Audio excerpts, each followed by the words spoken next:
안녕하세요, 여러분. 오늘 가져온 이야기는 폐지 주우는 할머니, 창피해하는 가족들, 그리고 뒷마당에 묻힌 녹슨 과자통. 겉보기엔 평범한 이야기 같지만 이 과자통에서 나온 것들을 보고 온 가족이 기절할 뻔했다고 합니다. 18억 원의 비밀, 30년간 숨겨진 진실, 그리고 마지막에 밝혀지는 할머니의 놀라운 정체. 이런 일이 정말 가능할까요? 끝까지 들어보시면 사람을 보는 관점이 완전히 바뀔 거예요. 구독과 좋아요는 저에게 정말 큰 힘이 되고 더 재미있는 이야기를 찾아오는 원동력이 됩니다. 자, 그럼 이제 시작해 볼까요? 김순자 할머니, 올해 76, 매일 새벽 5시면 어김없이 일어나십니다. 허리가 구부정하게 굽어 있지만 그 걸음걸이만큼은 누구보다 빨랐어요. 손수레 하나 끌고 동네 곳곳을 돌아다니며 폐지를 주우셨죠. 어머님, 그만 좀 하세요. 몸 상하세요. 그리고 창피하지 않으세요? 며느리 정미영 씨의 하루는 늘 이 말로 시작됐습니다. 정미영 씨는 올해 52세, 26에 이 집으로 시집와서 벌써 26년째 시어머니와 함께 살고 있었어요. 아이고 미영아. 이게 뭐가 창피해? 폐지도 돈이야. 어머님, 아들 둘 다 대학 나와서 직장 다니는데 왜 폐지를 주우세요? 그래도 벌 수 있을 때 벌어야지. 나이 먹으면 아무것도 못해와 같은 대화가 매일 반복됐습니다. 하지만 김순자 할머니는 절대 폐지 줍는 일을 멈추지 않으셨어요. 비가 와도 눈이 와도 몸이 아파도 나가셨죠. 동네 사람들도 처음엔 이상하게 생각했어요. 저 집 큰아들 대기업 다닌다면서 둘째도 공무원이라고 하던데? 그런데 왜 할머니가 폐지를 주워? 며느리가 용돈도 안 드리나? 뒷말이 많았습니다. 정미영 씨는 그런 시선들이 견디기 어려웠어요. 어머님 제발요. 사람들이 뭐라고 할지 생각해 보세요. 우리가 어머님을 학대한다고 오해받을 수도 있어요. 내일인데. 왜 남이 뭐라고 하는 걸 신경 써? 너무 남 눈치 보지 마라. 김순자 할머니는 끝까지 고집을 꺾지 않으셨습니다. 그런데 이상한 점이 있었어요. 김순자 할머니가 주워오시는 폐지가 좀 달랐거든요. 보통 폐지라고 하면 박스나 신문지를 생각하잖아요. 그런데 할머니가 주워오시는 건 대부분 이상한 종이들이었어요. 어머님, 이게 뭐예요? 정미영 씨가 할머니 방에서 본 것들은 정말 다양했습니다. 증권회사 리포트, 부동산 전단지, 경제신문 스크랩, 그리고 알 수 없는 숫자들이 빼곡히 적힌 노트들. 아, 그냥 주운 거야. 버릴 것들이지. 모 할머니는 대수롭지 않게 말씀하셨지만 정미영 씨에게는 뭔가 이상했어요. 폐지치고는 너무 깨끗했고 마치 일부러 모으신 것 같았거든요. 어머님, 이 숫자들은 뭐예요? 아, 그냥 끄적거린 거야. 신경 쓰지 마라.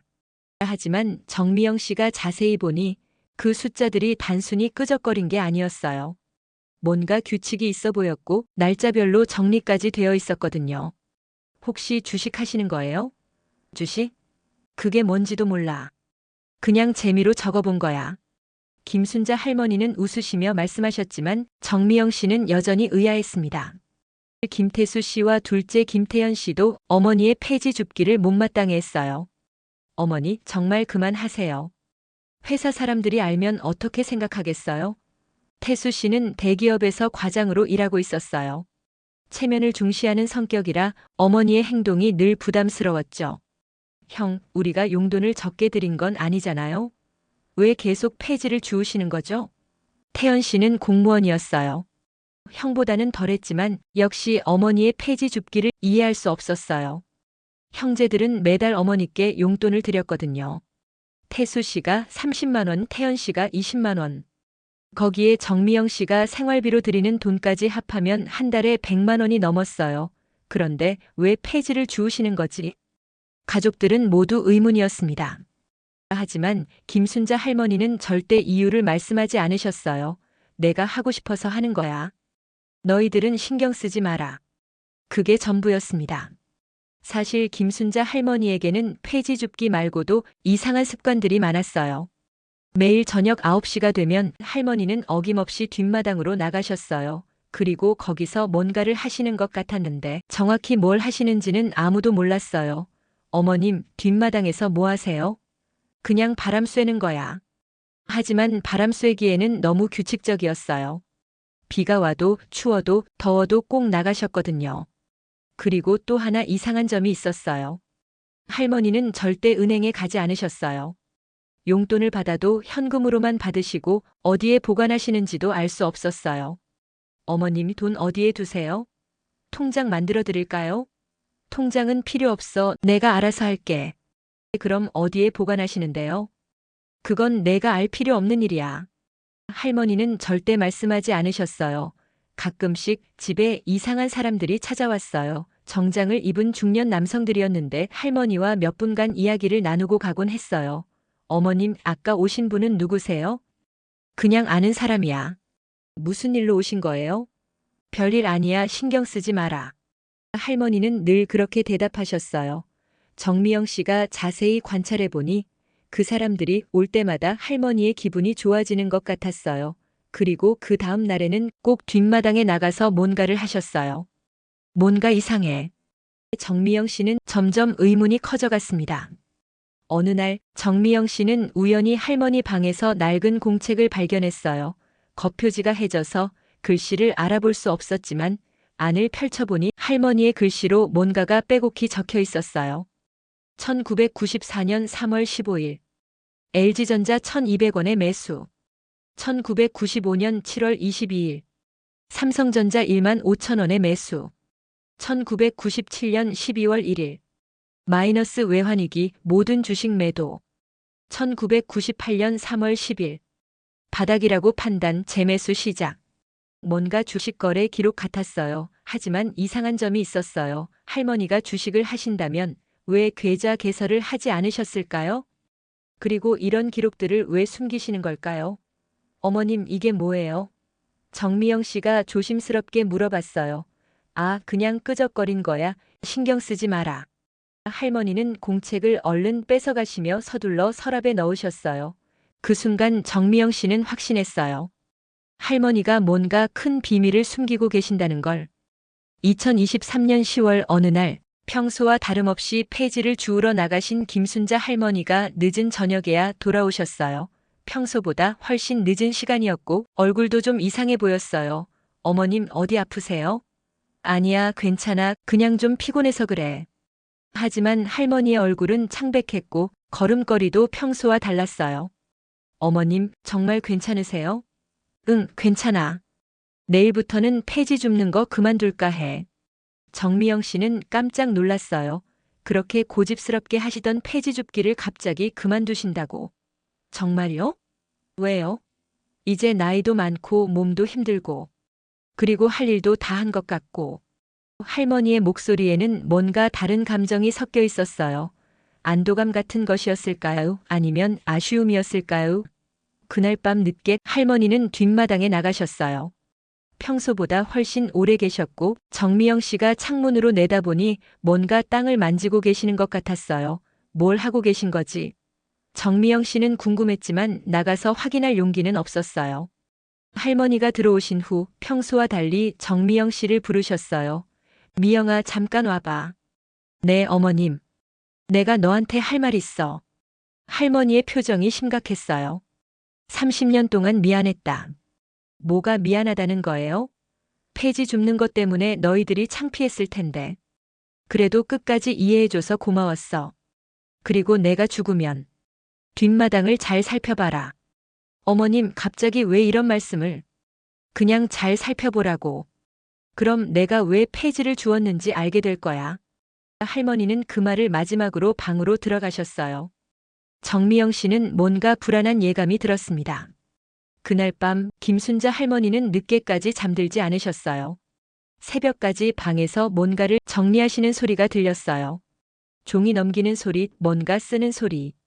정미영 씨도 잠이 오지 않았어요. 할머니의 마지막 말씀이 계속 머릿속을 맴돌았거든요. 새벽 2시쯤 할머니 방이 조용해졌어요. 드디어 주무시나 보다 생각하며 정미영 씨도 잠들었습니다. 하지만 그게 김순자 할머니의 마지막 밤이 될 줄은 아무도 몰랐어요. 다음 날 아침, 평소 새벽 5시면 일어나시던 할머니가 7시가 넘어도 나오지 않으셨어요. 어머니, 아침 드세요. 아무 대답이 없었어요. 어머니, 정미영 씨가 방문을 두드렸지만 여전히 조용했어요.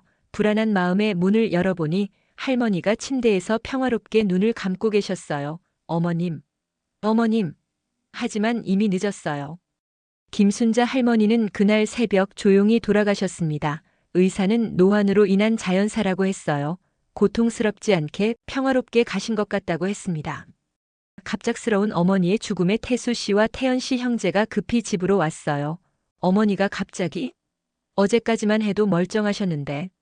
형제들은 어머니의 갑작스러운 죽음을 받아들이기 어려워했어요. 하지만 장례는 치러야 했고 3일장으로 정하고 준비를 시작했습니다. 그 과정에서 할머니의 유품을 정리해야 했어요. 정미영 씨가 할머니 방에 들어가니 책상 위에 봉투 하나가 놓여 있었어요. 겉에는 미영이에게라고 할머니의 글씨로 적혀 있었어요. 이게 뭐지? 봉투를 열어보니 편지 한 장과 작은 열쇠 하나가 들어 있었어요. 편지에는 이렇게 적혀 있었어요. 미영아, 30년 동안 고생 많았다. 내가 폐지를 주운 진짜 이유를 이제 알려줄 시간이 온 것 같구나. 뒷마당 감나무 아래를 파보아라. 녹슨 과자통이 하나 나올 거다. 그 안에 내 평생의 비밀이 들어있다. 그리고 이 열쇠는 그 통을 여는 열쇠란다. 너만 보고 가족들에게는 나중에 알려줘라. 사랑한다, 시어머니 순자가. 정미영 씨의 손이 떨렸어요.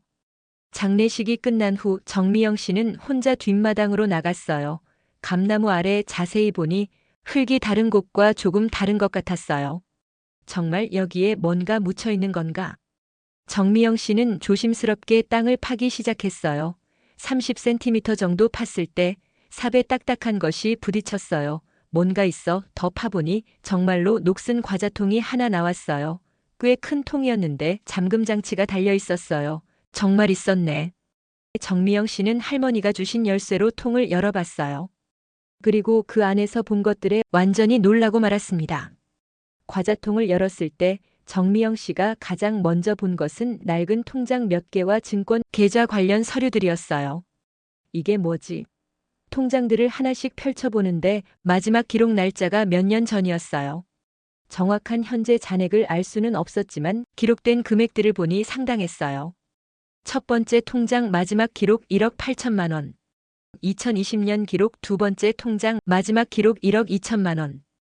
2019년 기록 증권 계좌. 이게 정말일까? 통장들이 모두 김순자 할머니 명의였고 복리로 계속 불어났다면 현재는 훨씬 더 많을 것 같았어요. 은행에 가서 확인해 봐야겠어. 정미영 씨는 정확한 금액을 알기 위해서는 직접 은행에 가서 조회해야 한다는 걸 깨달았어요.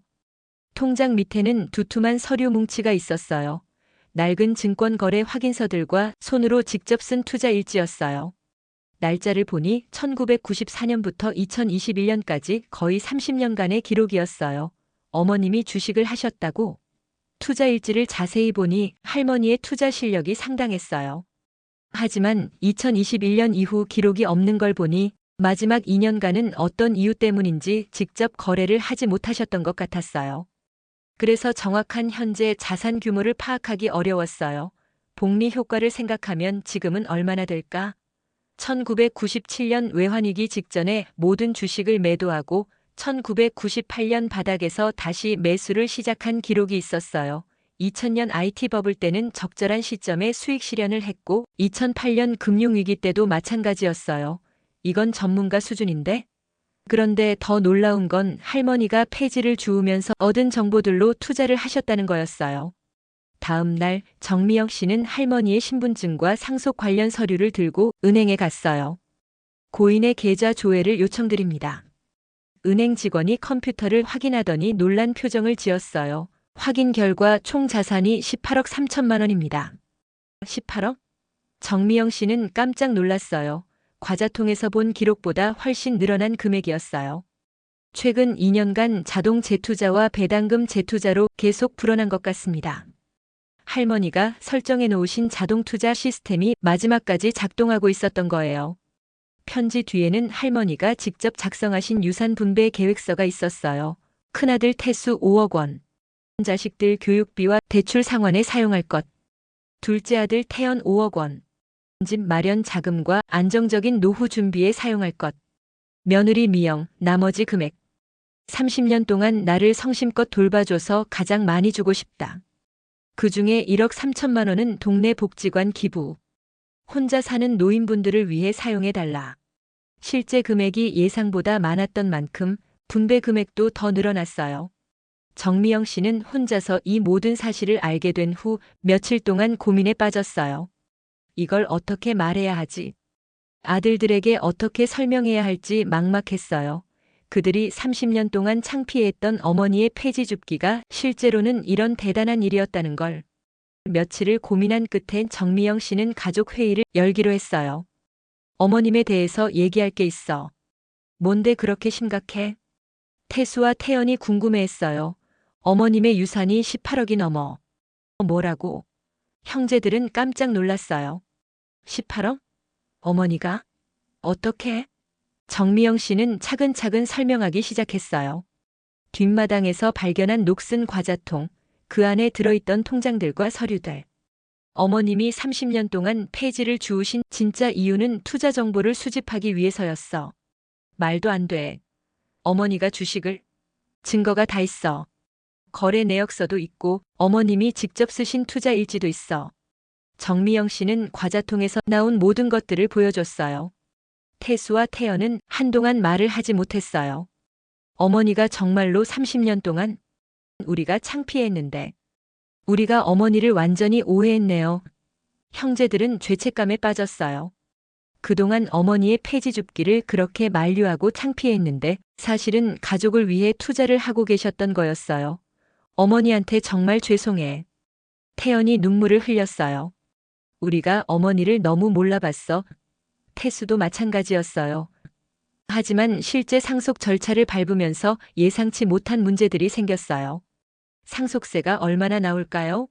세무사와 상담한 결과 상속세와 각종 수수료를 제하면 실제로 받을 수 있는 금액은 예상보다 적었어요. 총 18억에서 세금과 수수료를 빼면 실제로는 약 15억 정도가 남을 것 같습니다. 그래도 여전히 거대한 금액이었어요. 당신한테 7억이면 우리한테는 각각 4억씩? 상속세 비율을 고려하면 그 정도 될 것 같아요. 특히 태수가 불만을 표했어요. 아무리 그래도 우리가 친아들인데. 형, 그런 말 하지 마. 형수님이 30년 동안 어머니를 모시면서 얼마나 고생했는데. 태연이 형을 말렸지만 태수의 불만은 쉽게 가라앉지 않았어요. 그렇다고 해도 너무 차이가 나잖아. 정미영 씨는 이런 갈등을 보며 마음이 무거웠어요. 할머니의 마음을 생각하면 받아야 할 것 같기도 하고 가족 화합을 위해서는 포기해야 할 것 같기도 하고. 고민 끝에 정미영 씨는 결정을 내렸어요. 나는 어머님이 계획하신 대로 받을게. 어머님이 30년 동안 계획하신 일이야. 우리가 함부로 바꾸면 안 될 것 같아. 그리고 솔직히 말하면 나도 그동안 정말 힘들었어. 30년 동안 시어머니 모시면서 한 번도 쉬어본 적이 없어. 정미영 씨의 목소리에는 그동안 참았던 감정이 묻어 있었어요. 어머님이 내 고생을 알아주셨구나 싶어서 고마워. 정미영 씨의 말을 듣고 형제들은 반성하게 됐어요. 정말로 어머니를 가장 가까이에서 돌본 건 정미영 씨였어요. 자신들은 한 달에 한두 번 얼굴 보는 게 전부였는데. 형수님 죄송해요. 형수님이 받으시는 게 맞는 것 같아요. 태연이 먼저 사과했어요. 태수도 결국 동의했어요. 어머니가 그렇게 정하신 데는 다 이유가 있을 거야. 할머니의 진실이 알려지자 동네 사람들의 반응도 뜨거웠어요. 김할머니가 정말 대단하셨네. 폐지 주우면서 투자를 하셨다고. 18억이나 모으셨다고. 그동안 할머니의 폐지 줍기를 이상하게 봤던 사람들이 모두 감탄했어요. 우리가 할머니를 완전히 오해했네. 정말 지혜로우신 분이셨어. 특히 같은 연배의 할머니들이 놀라워했어요. 나도 폐지 주울까? 투자 공부라도 해볼까? 김순자 할머니는 동네의 전설이 되었어요. 할머니의 유언대로 1억 3천만 원은 동네 복지관에 기부했어요. 복지관에서는 김순자 할머니 기념관을 만들어서 할머니의 이야기를 전시하기로 했어요. 할머니의 지혜와 사랑을 많은 사람들이 알았으면 좋겠어요. 복지관장의 말이었어요. 기부금은 혼자 사는 노인분들의 식사 지원과 의료비 지원에 사용되었어요. 할머니의 마지막 뜻이 실현된 거였어요. 7억 원의 유산을 받은 정미영 씨는 새로운 계획을 세웠어요. 어머님이 하셨던 것처럼 나도 투자를 배워볼까? 할머니가 남기신 투자 노하우를 공부하기 시작했어요. 어머님이 어떻게 정보를 분석하셨는지, 어떤 기준으로 투자하셨는지. 또한 할머니의 이야기를 책으로 만들어 보고 싶다는 생각도 했어요. 더 많은 사람들이 어머님의 지혜를 알았으면 좋겠어. 태수와 태연 형제도 많이 변했어요. 어머니에 대해서 너무 몰랐어. 앞으로는 사람을 겉모습으로 판단하지 말아야겠어. 특히 태수는 자신의 편견을 깊이 반성했어요. 체면만 생각하고 어머니의 진짜 마음은 알려고 하지 않았어. 형제들은 어머니를 그리워하며 할머니가 남기신 교훈을 마음에 새겼어요. 1년이 지난 후 정미영 씨는 할머니의 투자 노하우를 잘 활용하고 있었어요. 할머니가 남기신 투자 원칙들을 공부하고 조금씩 투자를 시작했어요. 어머님처럼 정보를 꼼꼼히 수집하고 신중하게 판단해야겠어. 다행히 첫 해 수익률이 꽤 좋았어요. 어머님이 하늘에서 도와주시는 것 같아. 또한 할머니의 이야기를 담은 책도 출간했어요. 폐지 할머니의 18억 투자 비법이라는 제목의 책이었는데 베스트셀러가 되었어요. 많은 사람들이 김순자 할머니의 이야기에 감동받았어요. 매년 할머니 기일에는 가족들이 모여서 할머니를 기렸어요. 뒷마당 감나무 아래에는 작은 표지석을 세웠어요. 김순자 할머니의 지혜가 잠들어 있던 곳. 그리고 매년 그 자리에서 가족 회의를 열었어요. 할머니가 남기신 교훈들을 되새기고 서로의 안부를 확인하는 시간이었어요. 어머님 덕분에 우리 가족이 더 돈독해진 것 같아. 정미영 씨의 말이었어요. 할머니의 이야기가 알려진 후 동네에도 변화가 있었어요. 버려지는 정보들을 더 꼼꼼히 챙기는 사람들이 늘어났어요. 혹시 중요한 정보가 있을지도 몰라. 그리고 노인분들을 보는 시각도 달라졌어요. 겉으로는 평범해 보여도 누구에게나 특별한 이야기가 있을 거야. 김순자 할머니의 이야기는 동네 사람들에게 큰 교훈을 남겼어요. 1년 후 할머니 방을 완전히 정리하던 중에 또 다른 편지가 발견되었어요. 서랍 깊숙한 곳에 숨겨져 있던 편지였는데 봉투에는 1년 후에 읽어라라고 적혀 있었어요. 어머님이 이런 것까지. 정미영 씨는 가족들과 함께 편지를 읽었어요. 사랑하는 가족들에게 이 편지를 읽고 있다면 내가 떠난 지 1년이 지났겠구나. 그동안 어떻게 지냈는지 궁금하다. 내가 남긴 재산을 잘 활용했는지, 서로 다투지는 않았는지. 내가 30년 동안 폐지를 주운 진짜 이유를 이제는 모두 알았을 거야. 사실 돈을 모으는 것보다 더 중요한 게 있었다. 그건 바로 인내와 끈기였어. 30년 동안 매일매일 똑같은 일을 반복하면서 나는 많은 걸 배웠다. 사람들의 시선을 이겨내는 법, 목표를 향해 꾸준히 나아가는 법, 그리고 가족을 사랑하는 법. 너희들이 창피해하는 걸 알고 있었지만 끝까지 포기하지 않았던 이유는 너희들을 믿었기 때문이야. 언젠가는 이해해 줄 거라고, 내 진심을 알아줄 거라고 믿었어. 이제 너희들에게 마지막 부탁이 있어. 내가 폐지를 주우면서 배운 것들을 잊지 말아라. 작은 것부터 소중히 여기고 꾸준히 노력하고 서로를 믿고 사랑해라. 그리고 무엇보다 사람을 겉모습으로 판단하지 말아라. 누구에게나 특별한 이야기가 있고 숨겨진 지혜가 있어. 내가 너희들에게 남긴 건 돈이 아니라 이런 교훈들이야. 돈은 언젠가 다 쓰게 되지만 교훈은 평생 너희들과 함께 할 거야. 마지막으로 미영이에게 특별히 고마움을 전하고 싶어. 30년 동안 한 번도 포기하지 않고 나를 돌봐줘서 정말 고마웠다. 내가 있어서 내 노년이 행복했어. 태수야, 태연아, 너희들도 고마웠다. 비록 내 폐지 줍기를 이해하지 못했지만 그래도 끝까지 가족으로 남아줘서 감사해. 이제는 모두 행복하게 살아라. 내가 하늘에서 지켜보고 있을게. 사랑한다, 내 새끼들. 김순자 편지를 다 읽고 나자 모든 가족들이 눈물을 흘렸어요. 할머니의 마지막 메시지는 돈보다 더 소중한 것들에 대한 이야기였어요. 어머님이 정말 대단하셨어. 우리를 이렇게까지 생각해 주셨다니. 가족들은 할머니의 사랑을 다시 한번 확인할 수 있었어요. 5년이 지난 지금 김순자 할머니의 이야기는 여전히 많은 사람들에게 회자되고 있어요. 정미영 씨가 쓴 책은 영화로도 만들어졌고 할머니의 투자 철학은 경제학과에서 사례 연구로 활용되고 있어요. 폐지 줍기 투자법이라고 불리는 할머니의 방법론은 학계에서도 주목받고 있어요. 정미영 씨는 이제 투자 전문가가 되었어요. 할머니의 노하우를 발전시켜서 자신만의 투자 스타일을 만들었고 투자 강의도 하고 있어요. 어머님이 가르쳐 주신 가장 중요한 건 인내였어요. 단기간에 큰 수익을 노리지 말고 꾸준히 공부하고 기다리는 거죠. 정미영 씨의 강의는 항상 만석이에요. 태수와 태연 형제도 많이 성장했어요. 할머니의 교훈을 마음에 새기고 서로를 더 이해하고 배려하게 되었어요. 어머니 덕분에 우리가 진짜 가족이 된 것 같아. 그들은 매년 할머니 기일에 모여서 할머니의 이야기를 후손들에게 전해주고 있어요. 김순자 할머니는 이제 동네의 전설이 되었어요. 할머니가 살던 집은 기념관으로 만들어졌고 많은 사람들이 찾아와서 할머니의 이야기를 듣고 가요. 뒷마당의 감나무는 지혜의 나무라고 불리고 있어요. 할머니가 남긴 진짜 유산은 돈이 아니었어요. 그것은 포기하지 않는 정신, 작은 것의 소중함, 가족에 대한 사랑이었어요. 어머님은 우리에게 인생의 진짜 가치가 무엇인지 가르쳐 주셨어요. 정미영 씨의 말처럼 할머니의 가르침은 돈보다 더 소중한 것이었어요. 이렇게 김순자 할머니와 녹슨 과자통의 이야기가 끝납니다. 여러분은 이 이야기를 듣고 어떤 생각이 드시나요? 우리 주변에도 김순자 할머니 같은 분들이 계실지 모릅니다. 겉으로는 평범해 보이지만 사실은 대단한 지혜와 사랑을 가지고 계신 분들. 사람을 겉모습으로 판단하지 말고 서로의 이야기에 귀를 기울여 보는 건 어떨까요? 그리고 작은 일이라도 꾸준히 계속하다 보면 언젠가는 큰 결실을 맺을 수 있다는 교훈도 기억해 주세요. 김순자 할머니의 30년 폐지 줍기가 18억 원의 재산으로 변한 것처럼 우리의 작은 노력들도 언젠가는 큰 보상으로 돌아올 거예요. 오늘 이야기는 여기서 마치겠습니다. 들어주셔서 감사합니다. 다음에 또 재미있는 이야기로 찾아뵙겠습니다.